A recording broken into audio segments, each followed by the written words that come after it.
2 days progress. It ain't much, but we had to cut the rebar out. I've got a step bit that I thought would be okay. Maybe you got to use it with a different drill. I'm gonna try to just grind it down a little bit on the tip and use it. I tried to drill out the spot welds on that. It got about not even halfway. It started cutting really good, and then it just broke it. As soon as it started to impact, it snapped it off. So it's a really hard bit. But anyhow, we got the radiator out. We've got all the lines unhooked. We got our reservoirs out. We got those lines unhooked. We finally got the heater core lines out. We did break off one of the hard lines. It was gone. As soon as I cracked a little bit, it started dripping. We got the back brake lines loose. We got these pieces for the calipers loose and hanging. We still got to take the mounts off and the cradle out, and we're going to drop it out. I might be a couple days on getting something to take the fuel lines loose from this motor. We got a mount to take out right there. We got the AC unhooked. We got the heater core unhooked. We got to cut the exhaust. I don't know if I can get on something like that and get it loose. We're just going to slide it out. It don't matter. And then we'll take the transmission, the wiring harness, all that off that cradle. Put it back in there. Stick a bar through there. Just cobble it together. Tack it. Put a loop. Put a crossbar side to side once we get everything out so we can just steer it and move it. We're going to cut the firewall out. We still got stuff to do to the inside, so don't worry. We'll keep pushing. Tune in on the TikTok Live. You can see real-time action. I think we did like 2.5 hours, maybe 3 hours today.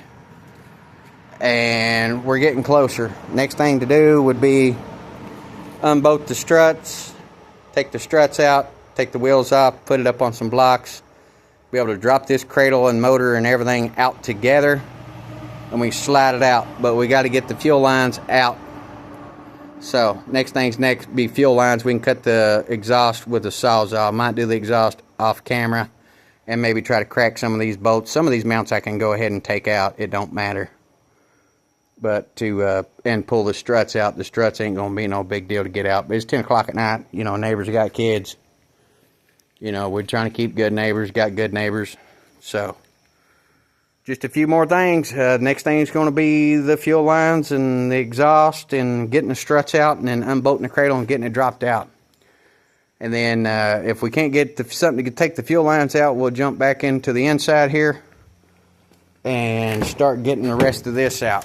You know, I got all the wiring harness put up. It's raining outside. It's nasty. And we'll get that heater box out, get that out, and then see what we got to do to get this firewall out. May have to cut the windshield out just so I can look it over really good. It's really close to being the same size. You know, I might even have to take these inner pillars out. You know, worst comes to worst, we might have to just cut it at the windshield post and make a trailer out of it so we move it around or something. You know, it'd probably be best deal to just cut it at the windshield post and cut it across the floorboard. That way we can get all around in there and see what's going on with it. But it makes it to where, you know, it's not really no good for storage or nothing. I just like to have an old car to put junk into to keep it dry, you know what I mean, with no seats. But I don't want to get rid of nothing until we got everything put back together, if you know what I'm saying.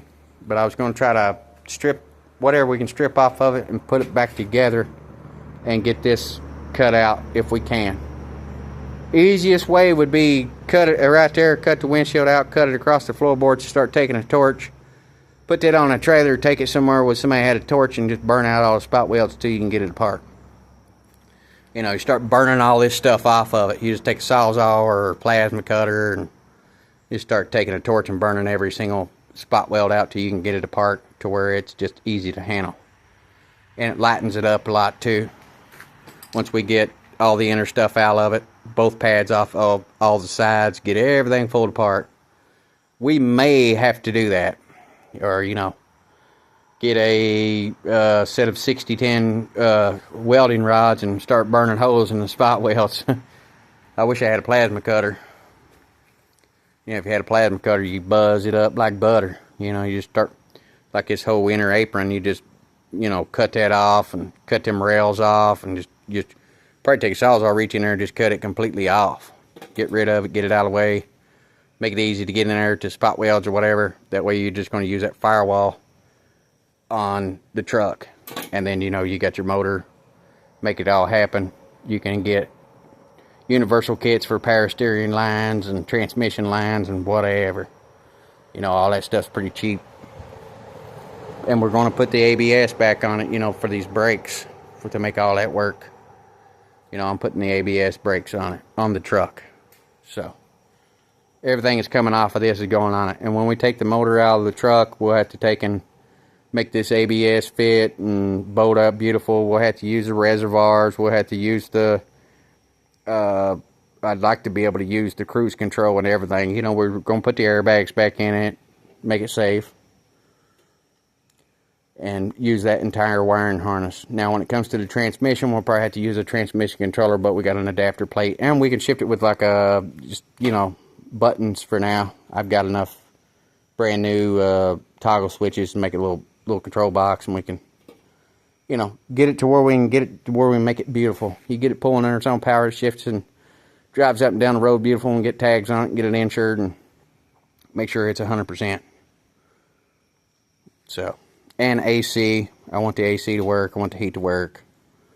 You know, you can bend them lines, or you can actually get like a braided line that'll plug right up and plug right up. You just make it move however you want. It might take a little more time that way, but I talked to the adapter guy today to try to see if we can get some video action, or, you know, kind of get a little short video of what it's going to look like when it's done.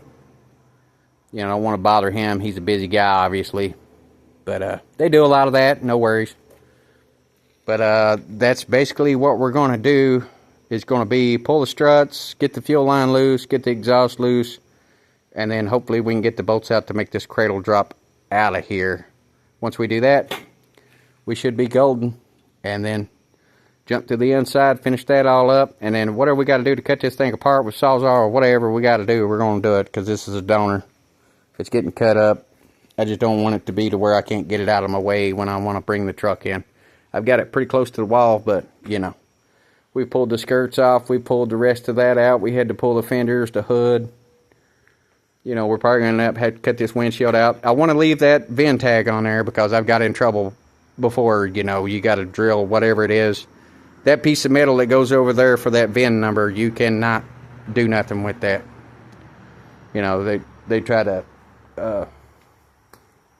say that I was doing something wrong, or I don't do nothing wrong. I own this. I got a title for it. Whatever. It's an old one. We was trying to get the new one to come in. I paid the money. Whatever. But we're going to use this firewall and put it in something else. You just can't detach that piece of metal from that piece right there. So we know better, so we're going to do better. As long as that stays on it, we can get the firewall. You can see it comes apart like right there. See right there on that lower piece? You just got to get in there and get that out. You drill it off right through there, and then you don't bother none of that stuff. And then that way we can put our dash right in there. We'll take that firewall, cut the other firewall out, put that in there, and get that motor fitted up.